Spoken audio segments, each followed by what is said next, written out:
What do you love about being outside and active? I'm sure I've spent more time outdoors than in. That just feels like home. Enjoy what you can do, because you never know what is around the corner. Just being outdoors in the fresh air, it just clears my mind. Fully immersed in nature is what brings me the most joy.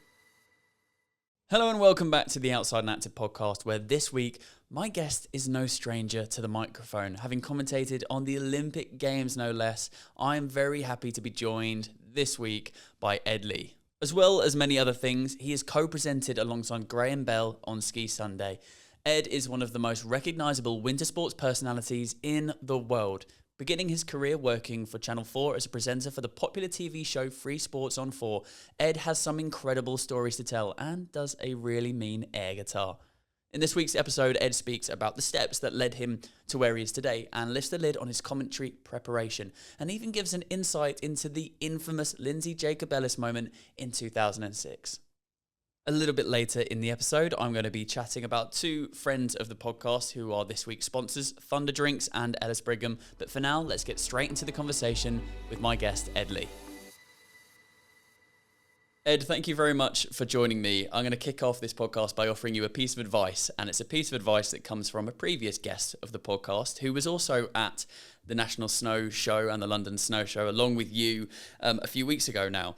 And the advice comes from Neil Nine Lives Campbell, and his advice is very simple. It's to just be a nice person, just be a kind person, which I thought was very to the point and very good. What's your instant reaction to that advice?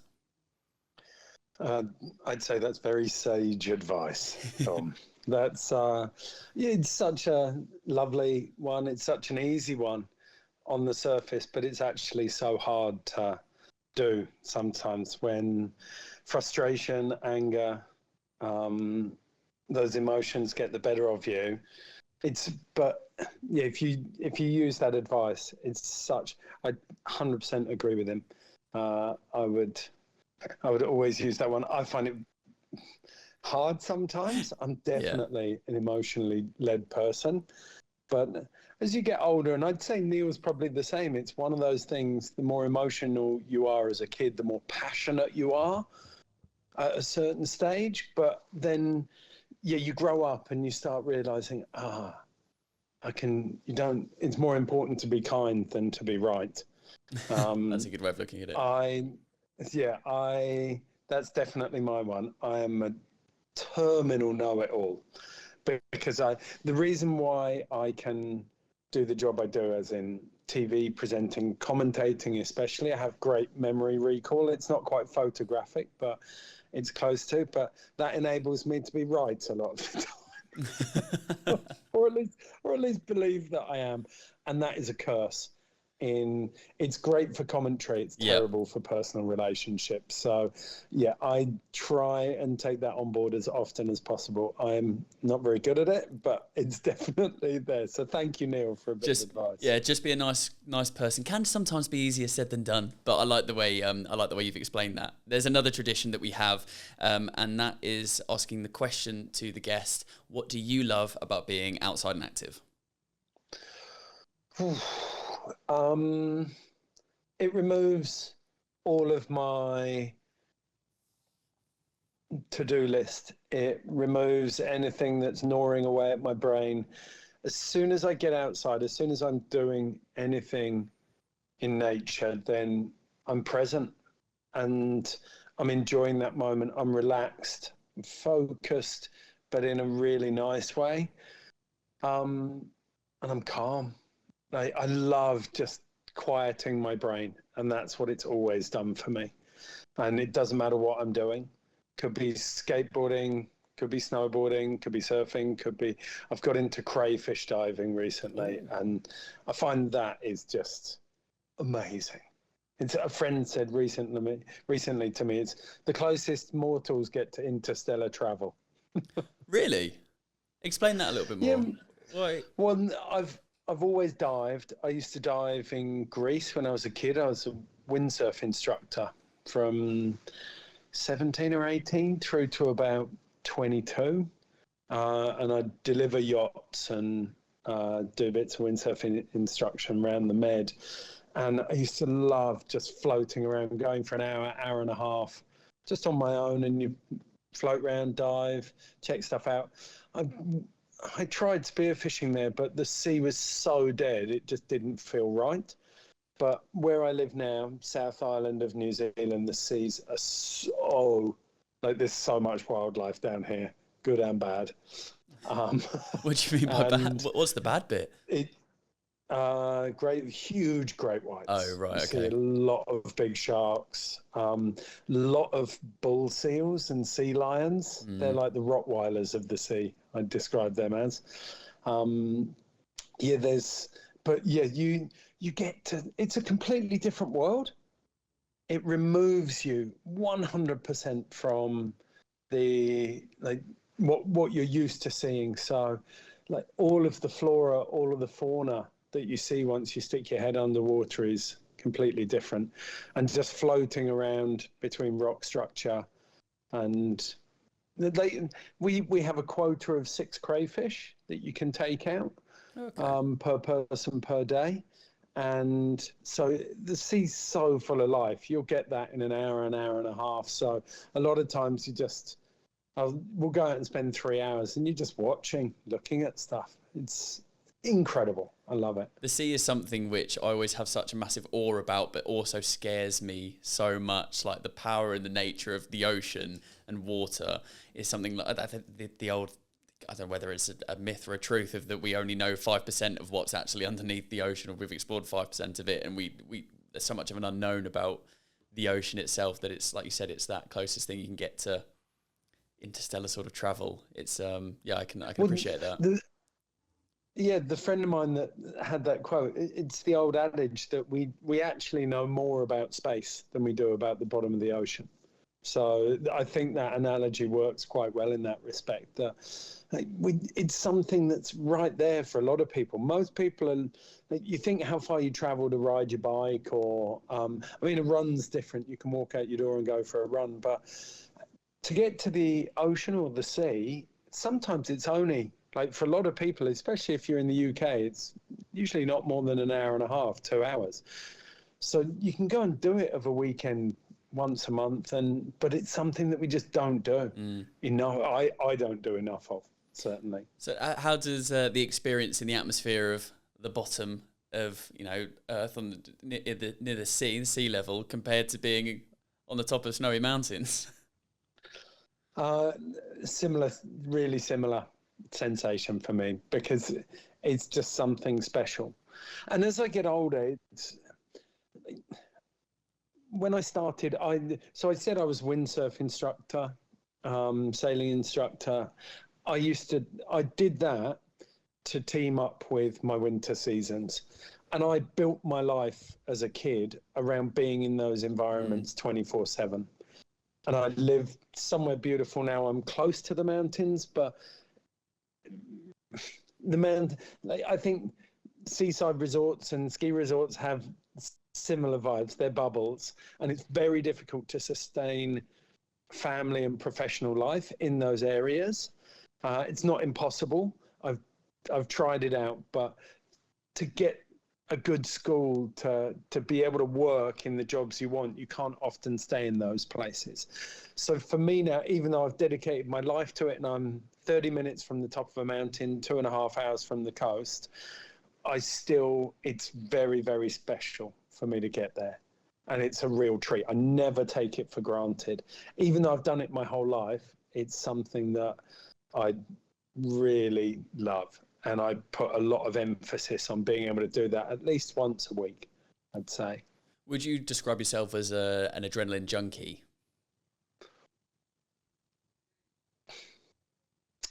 It's a really tough question.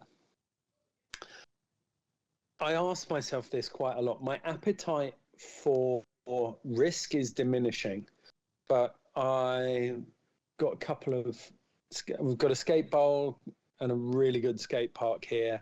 And I go and I test myself there, and the consequences are quite high. It's not like running, where occasionally you might roll an ankle, or riding your bike where you might slide out.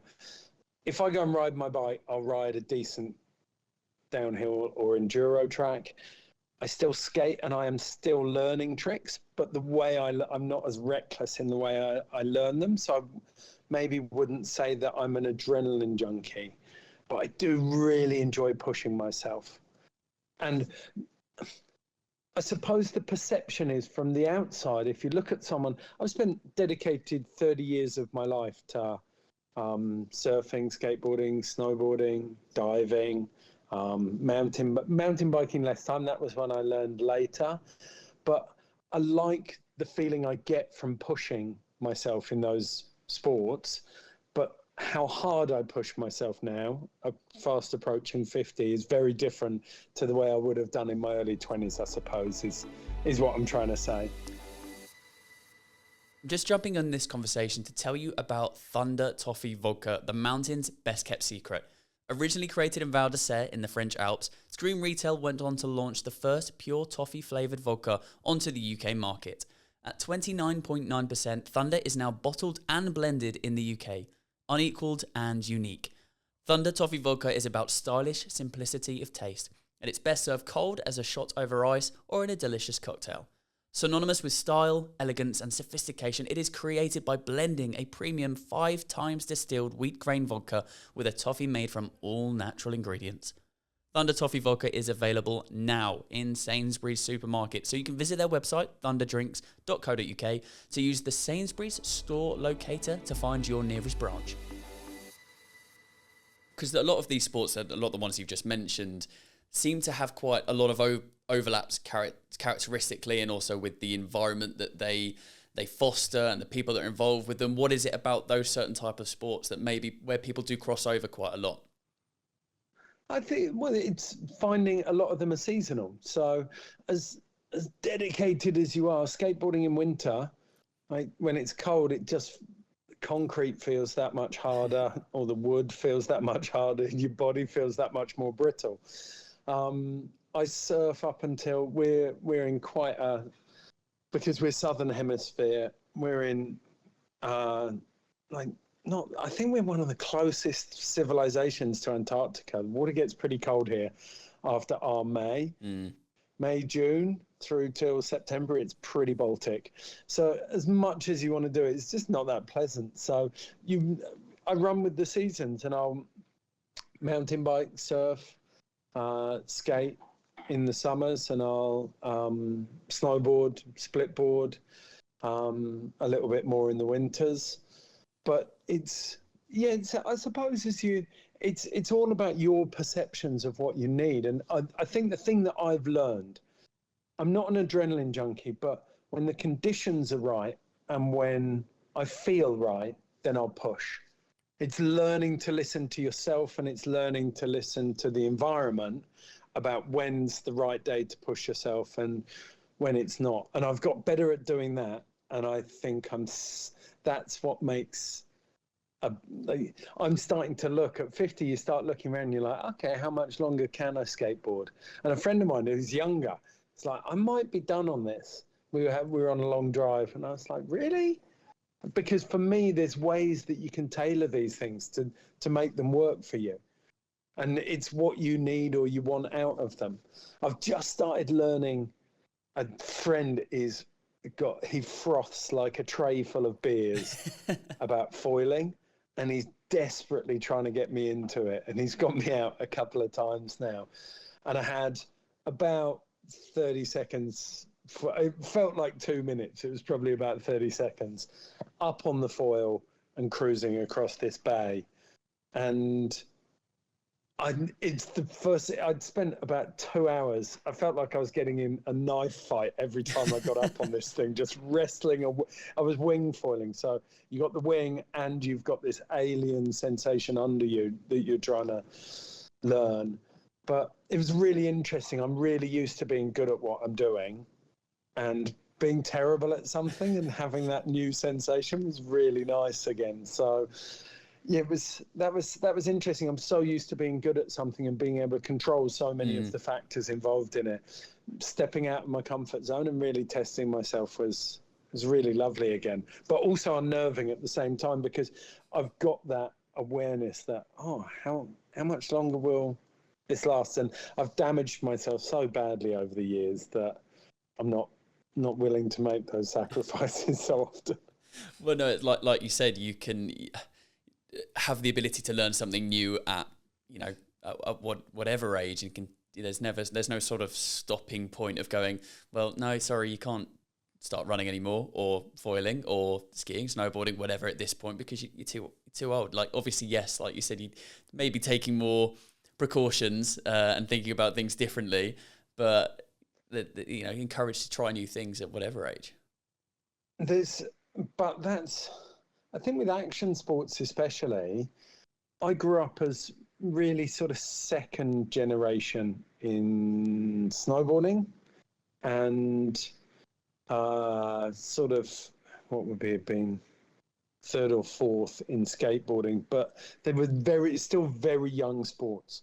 Skateboarding had only really had its first boom, commercial boom. Actually, I suppose 60s it had something, but the 70s were its first big boom, and I was in that second wave of the mid 80s. I was 10, 11 when I picked it up, and there was, in all action sports at that time, there was a perception from our parents of I remember my dad being embarrassed that I skateboarded still when I was 17, 18. He was really a bit like, when are you going to let this go? And I kind of couldn't have that conversation with him, and I get it from his perspective. People look at that, and I imagine it was like a sort of gaming is for parents now. They're kind of like, you're not going to grow out of this. And for kids, like, that's life. That's where they live. It's how they socialize. And like, skateboarding was the same for me, and my parents didn't get that, just as a lot of us don't get that gaming is life for kids now. So yeah, it's important. I think people look at it now, and the likes of Tony Hawk, Kelly Slater have changed the way people look at those sports. Oh, you can do it for life. It is football, it is athletics, it is whatever you want it to be. But yeah, but it wasn't that way always. And there's been a push by my generation and the people before me, sort of saying, no, this is something you can do. You can always do it. Perception shift, definitely. Athlete tested and expedition proven. Check out the new Summit series from the North Face, which redefines backcountry snow sports clothing, using Gore-Tex Pro for durable, waterproof and breathable performance guaranteed. The link to see more about this product on the Ellis Brigham site is in the description of this podcast, so make sure to go and check it out when you finish listening. When I'm researching and thinking about questions and themes to talk about with people that are coming to the podcast, often one of the first places that I go to is actually their Instagram, because I feel like in a bio you can actually tell quite a lot from someone depending on what they put. And yours interested me because you say, I'm passionate about stories, collecting and telling them. And I just wanted to ask you to elaborate on that slightly. I do a lot of different things. I work across a lot of different platforms, but first and foremost, I think if someone asks me what I do, I say that I'm a journalist. And that's, to me, that's the definition of a journalist. You collect stories and then try and find creative ways of telling them. And I love doing it. It's such, I feel really privileged to have been able to do that through my life. It was, as a kid growing up, it was the currency of my family. My granddad my mum's dad was an amazing storyteller, absolute lunatic, and he'd crack himself up, and they were brilliant stories, and he'd have the family in thrall. So the greatest currency you could have in my family was holding the attention of the dinner table. And if you had something worth saying, then, and that made me a pathological liar as a young child. So good memory and pathological liar. Two key elements of becoming a good storyteller. Well, and then getting found out and suffering from incredible embarrassment, being found out as a liar. I think the first big one I told was that all the kittens that our cat had drowned in the toilet. And that rumour going round school when I was about 6. And then parents coming to the house to find out if their kittens were still alive. And I was like, oh, Ed said that they'd all drowned in the toilet. And my mum was like... You're looking up going, So I learned that you could be... I'm known as exaggerating Ed because I've got a healthy love of the 10%. But over time, that has been diminished. And I've learned how to tell the story better rather than embellish it. So I'd like to think that I have. I like the way... might disagree. Yeah, the positioning it as storytelling, because some people may perceive, let's say, commentary, for example, as, oh, you're just kind of describing what's going on. Actually, it's so much more than that. That's really perceptive because it's 100% storytelling. So the way I would prep for commentary, you've got all of these headlines, the storylines coming in. Who's injured? Who's rookie? Who's the favourite? Who's not been performing well? Who's choked previously? These are all individual stories that are gonna tie together. So you're trying to find all of those stories, preempt them. And then it might be that the wind becomes the story. It might be that the conditions, but there are so many different stories, and some of the ones you've identified are going to work, some of the ones you haven't, but you're telling that story. Commentary is telling the story in real time. And I love doing that one. It's such a lovely, that's one of my favorites. I love writing as well. When it works, writing is just fantastic. When it's not coming, or you can see that you're not telling the story you want, it's really frustrating. But if you can, when writing works, I love it. It's my favorite. But you have to be disciplined and you have to be writing a lot. I think that's the key to that, which I don't get to do these days. It's been one of the more scary parts of my job is that, and if you went on my Insta, you'll see it. I love watching people on social media, have so much respect for people who can harness storytelling on those platforms, but it's not one that comes, my wife's really good at it, but it's not one that comes naturally to me.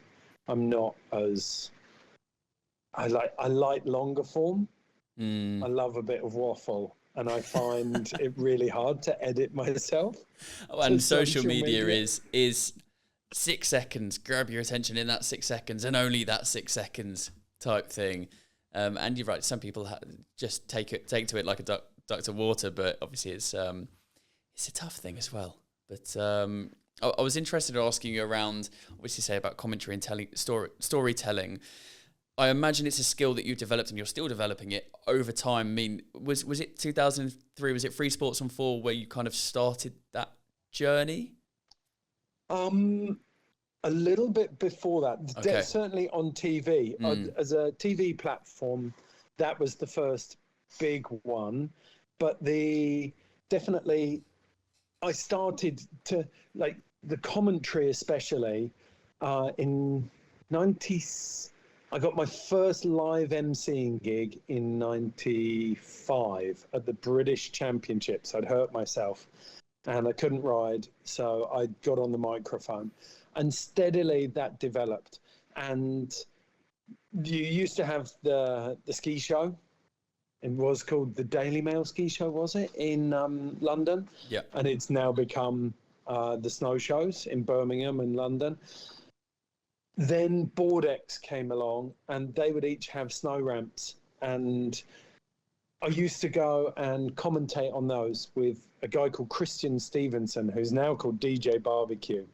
That's a name change. Yeah, he was. So Christian was the Vans snow and skateboard team manager. He did MTV Snowball with Kylie Minogue. He did Rad on Channel 5. And then together we set up Laughing Gear, which was a commentary company. And we do all of the major snow events around Europe, Air and Style, the Arctic Challenge, the Battle, Evolution in Davos, European Open, now the Larks Open. We do all of these different snow and skate comps.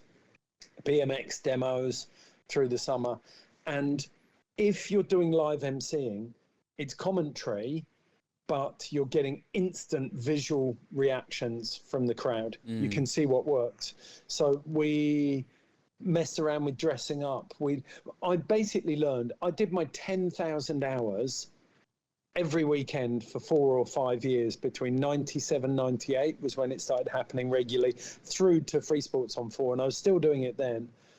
I did 5 or 6 years, 30, 40 weekends a year on the mic, learning what worked, how a mainstream audience how you could unlock a mainstream audience and make them understand action sports, the idiosyncrasies of skateboarding, BMX, snowboarding, and free skiing. And you got to test out what worked, how people connected, and for me, it was really easy. It was always the human interest stories. People will know what the trick is by the tone you use. They may not understand what the grab is, the rotation, but they can see with their eyes whether they land it or not, and something will click as to whether it's stylish. But to get them to buy into it, it was always about the human stories.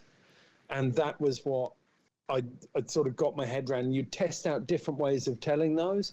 And for me, that was like commentary and broadcasting university, just putting those hours in live.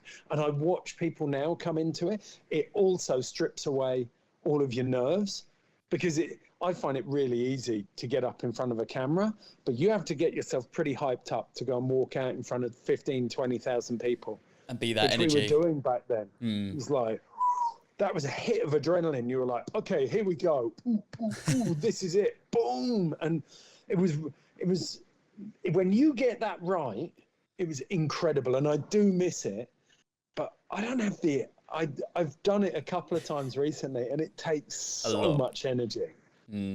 Because also you said earlier, I'm not an adrenaline junkie, but you must have to feed off of the energy of the crowd, but also the energy of what's actually taking place in front of you in competition, and the activities that are taking place as well, and sort of replicate that in your voice and in your energy. Yeah, that's the thing. You get some athletes who you're just like, yes, thank you, because their energy translates directly to the crowd, and you don't need to do anything. And then you get some athletes, so that's just not their style. It's not their personality. And in action sports, self-expression is part of it. So you get that. You get athletes who are very quiet, and they might be really smooth with their style, and it's beautiful to watch, but you don't get that same energy. Whereas you get some athletes who are loud and flamboyant, and yeah, it's really easy. They'll lift the energy naturally. That's the thing, it's like going to a gig. You get some gigs where everything just clicks and it works. And then you get some gigs where it doesn't so much. And it must present different challenges, speaking to that sort of audience that are already converted as such, that people that know what they're talking about and they're feeding off the energy and they're there, compared to commentating on an Olympic Games, where you'll have a load of people tuning in that know what they're looking at, know what they're talking about, or what you're talking about, but also a lot of people that are tuning in to this sport for the first time, maybe. So how do you approach that? I've learned over time. So a really good way of illustrating this is to look at the Tokyo Olympics, and the park skateboarding is fast and dynamic. People are getting airborne, so it's easier to translate. There's certain basic aspects of physics that people can understand. You have to go really fast, and that board's not attached to your feet, so you're going to bounce up into the air. But a lot of people don't skateboard, but it will, because Sky Brown was in there for Great Britain, there was a bit of British hope. So you're like, okay, we can make this work. And Mark Churchill, who was doing it with me, I said to Church, do it like you do it for a skate audience. His tone of voice will tell people when they're doing something good. So you can go, lovely backsmith. He's got that front now. We go through the backside 50-50 through the corner. Oh, and he's got the McTwist. and you know that the front Smith is a setup trick, the back 50-50 is a setup trick, or we've seen it before, and then you lift yourself for the big trick. So people are listening to your tone of voice if they can't understand the trick. But you take that to the street skateboarding, where it's slower, it's less dynamic, and it's super technical. And the medals are going to be decided by very small details, potentially foot placement when landing, how clean and clear the catch and the pop are on the trick. It's not going to translate. Just gonna. Can you hear that? The food blender. Can't hear the food blender, but now I know it's going on. Good. I'll carry it on. I'll carry on. You can chop that bit out. But so you've got that aspect where it's really difficult to describe, and then you have format is really hard. So in the street skateboarding, you have this wonderful format where they have 2 runs through the whole park, and the best run will count. And then they've got 5 attempts, 3 of which will count. So you've got 4 scores out of 7. And the problem with that is that if people start falling, if they drop 4 tricks, they're not getting anything. Or if they drop 3 in the single trick, that format means that Nigel Houston was kind of out of the running before the last tricks. So when it goes well, that format can elevate everything, and you have this incredible crescendo. But in Tokyo, it was the first skateboarding event, and it was just a bit meh. Right. And you're like, I'm working with the sport that not many people understand, and the format has dropped. It can be brilliant, and I love it, and I actually think it's the best way of working street skateboarding. But in that case, the occasion got the better of a few of the biggest names. And you just have to face it then. The comp's been, like, it's not quite as good as it can be, and no matter what I do, I can't fix that. That's not my job. My job is to tell people what's going on. But you have to have enough experience to know that you just can't yell through that. One of the most interesting and best pieces of advice a producer gave me in my first big mainstream job, the Olympics in 2006. First time I'd done it for the BBC. A very, very good producer. He's always got the best out of me. And after the first or second event, he said, happiness paints white. He said, you're just at 11 and everything's great. You're yelling and screaming and everything's at 11. You need to learn to bring it down, like bring us down to 3 or 4, and then bring us up just for the big moments to 11, and learn how to tell, like, everything isn't great. It's like the Lego song, everything is awesome. It's like, just bring it down. Not everything is awesome. Tell us why things are difficult. Tell us why people are struggling. And then enjoy those low moments, because they'll give you the springboard to reach the high moments. And that was brilliant. That one really, really helped. Creates that contrast between the high moments are super high if you keep that kind of, like you said, that dial at 3, and then you can work it up. That's interesting. And like you said, working with different producers, do they want different things from you as well, or it obviously depends on what you're commentating on? I think I'm a producer's nightmare now, because working in the world of action sports, if you're in that realm, a lot of times you're self-producing. When I first started work on Ski Sunday, they didn't really know what to do with me. No one at the BBC really understood action sports. So after a season of Ski Sunday and kind of trying to fit in with the alpine ski racing, I was like, okay, this isn't really working. I need to do this myself. So I came back down to New Zealand, got a cameraman, and we went and filmed 3 features, skateboarding, snowboarding and surfing in a day, a piece on a purpose-built snow park with a single lift, and a feature on, I think, Jamie Anderson or someone. And I took those back, and they were like, this is brilliant. What else can you do? And from then on, I started to learn. I had no formal training, so I was terrible to start with. But my passion, I think, just about got me through. but I've learned to produce over the years, and I know what I need, and I'm thinking through stuff from a producer's brain as well as a presenter's brain. And you know how you want to, I know what story I want to build if I'm filming a feature, and it might take a different turn, but generally you're like, okay, this person had this terrible accident, they've come back from it, and now they've won an event, and we'll kind of go a little bit of podium, and then we'll tell the backstory, and then we'll get ourselves back there. And it's Go on. no, that's so when you work with a producer, a lot of times they're kind of looking at me like, what is this? How do we do it? I'm like, so I'll put my arm around, I'm like, well, this is going to be fun. But equally, it's still been big enough. I get to work with some really brilliant young producers on Ski Sunday and at the Olympics. And it's so lovely. I've been in these sports so long, and I have a tendency to get, like, you run out of ideas sometimes. You're looking at the same event, 17th year, and you're like, oh God, how do we do this? And a 23-year-old turns up and they're just full of enthusiasm and ideas, and they're like, we're going to do this. And I'm like, brilliant. Complete objective view.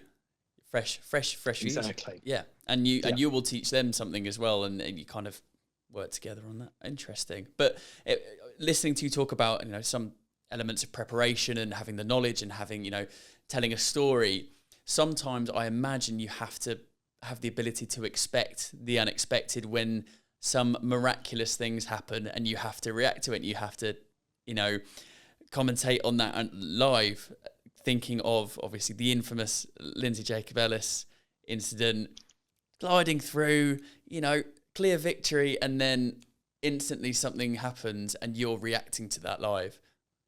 People always ask. I get to sit next to Tim Warwood, who I just love. I often describe it as like being able to sit in the pub.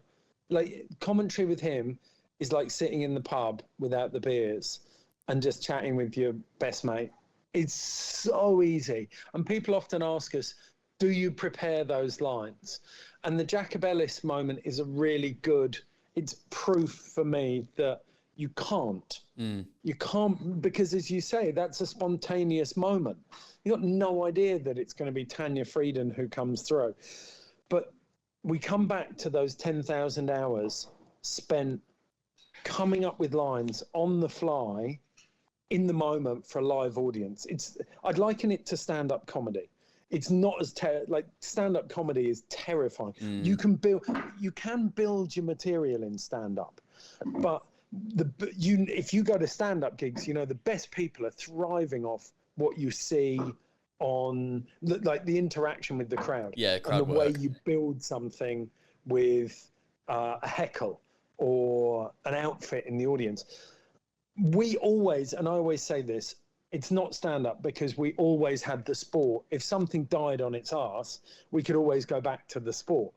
You throw out some lines and then it comes back. But those 10,000 hours I'd spent doing a decade of live commentary, live emceeing, in that moment when Jacobellis went down, your brain's there and it's got it. And I'm as full of adrenaline as the athletes are because you're watching and you're living it. So for me, when your adrenaline's sparked, it's your synapses are ready and they'll just charge into that and it's there. But I mean, that's not to say within me, I can remember that moment and the joy and the relief that you have when your brain gives you that. It's almost like you can see it from the outside. You're like, am I going to be big enough for this moment? And there's a lot of them where there's one I can remember vividly. Nikolai Rogatkin, one of the best FMB freeride mountain bike athletes in the world, did this amazing 1080 at District Ride in Nuremberg, and it didn't come. The words didn't come to me, and I didn't do the moment justice. And in that moment, you're like, oh, have I just done that to that athlete? Like, this is his moment, and I haven't brought the energy to it. I haven't brought the words to it. You've got both sides of the coin there. Yeah. I'm happy to say that those moments are far, far less than the moments that it's worked. But there's a lot of responsibility there. And when it goes right, there is not a feeling in the world like it. It's almost as good, I imagine, as it is for the athlete. I love it, and I'm so addicted to it. Just before I ask you for your piece of advice, I just wanted to touch on, again, what you just said about co-commentators, Tim being one of them. But how important is that relationship between, whether it's two or more of you, to be able to provide that entertainment and that oversight of what's going on as well? It's critical. If you don't work as a team, then it's just, you can't go. And I mean, there's so many stories. I've never had it. I've had moments where I know it's not working. Interestingly, the moment with Nikolai Rogatkin that I just talked about, it was my first time in the booth with Cam McCall. And we was like, it's not his fault, it's not my fault, it's just something that's not. It just, first go, you don't know each other, you don't know who's going to go. So there's not that confidence there that you've got each other's back. So yeah, the relationship is everything, and that chemistry that you have is the thing that really makes it work. But I know, like, there are some good commentators who've clashed in booths, like, and the professionals, you'd never know it's happening. But if two people pronounce a name differently, I've heard stories of people like screaming at, like, you press the cough buttons and they're screaming at each other in the booth, like, you pronounce it this way, and they're like, go, and then like, hand signals, and then the cough buttons come off. Well, that was an incredible performance, wasn't it? Like, no one would know anything else. That's why you need a camera these constantly. Days, they've got a habit of putting a GoPro in the booth, so I don't think you can do it. I think you can tell, though, with certain watching sport, you think you can sometimes tell when there's that slight, maybe it's just not quite fair. It might not even be that they're not getting on or whatever. It's just where, like you said, if you know someone that you're working with, you know where they're finishing off, and you can pick up and you kind of complement each other's styles. Whereas sometimes you can tell if that's not quite happening in the way that they quite envisaged it. So yeah, the cardinal sin of commentary is talking over each other. So yeah, if you're doing that, then you know you're doing it wrong.